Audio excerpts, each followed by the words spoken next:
Noi eravamo partiti con la berlina, le B112.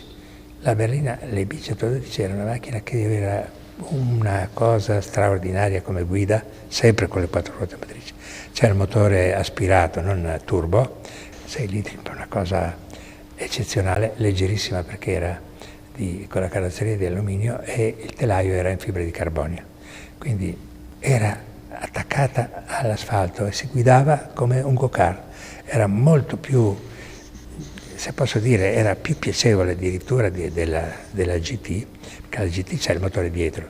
Il motore dietro, quando uno imposta la curva e magari esagera nella curva, eccetera, se parte la parte posteriore è difficile di riprendere perché non c'ha lo sterzo sulle ruote.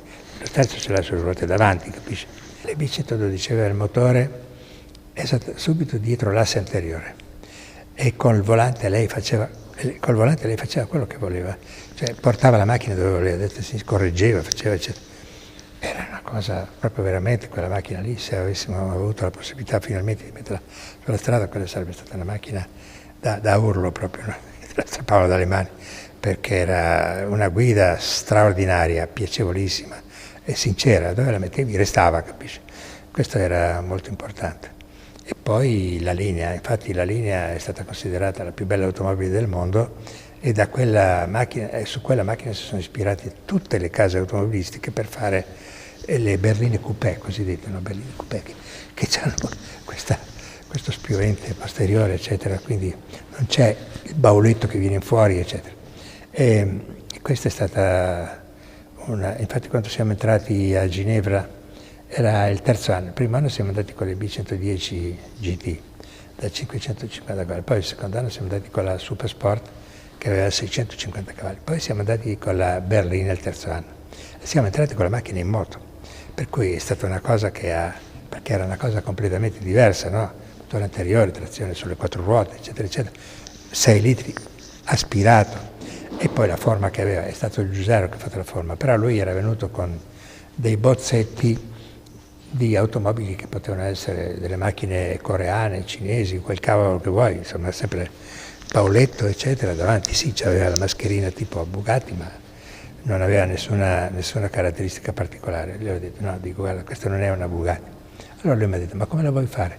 Dico guarda, ti faccio vedere subito, gli ho fatto vedere la linea dell'Atlantique, che c'ha quella linea spiovente così, no? Con i vetri laterali che c'erano questa curva delle Bugatti. Se non avevano i vetri lo disegnavano addirittura sulle fiancate, ma comunque dovevano fare sempre questa curva e poi questo tetto spiovente così che scendeva.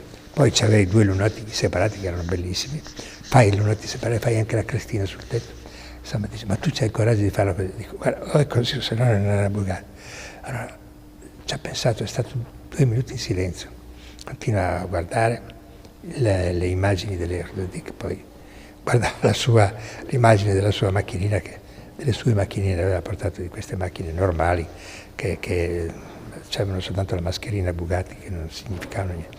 E poi fa, te la faccio, questa te la faccio, però guarda che ci vuole del coraggio. Dico, senti, questa sarà una macchina straordinaria, queste non servono a niente, queste ormai sono superate. E infatti dopo, quando siamo entrati lì a Ginevra, erano tutti lì che guardavano in silenzio. Quando siamo entrati col motore in moto, come dico, e pian piano abbiamo fatto le manovre, si è fermato il salone e poi sono arrivati proprio, sai cosa vuol dire?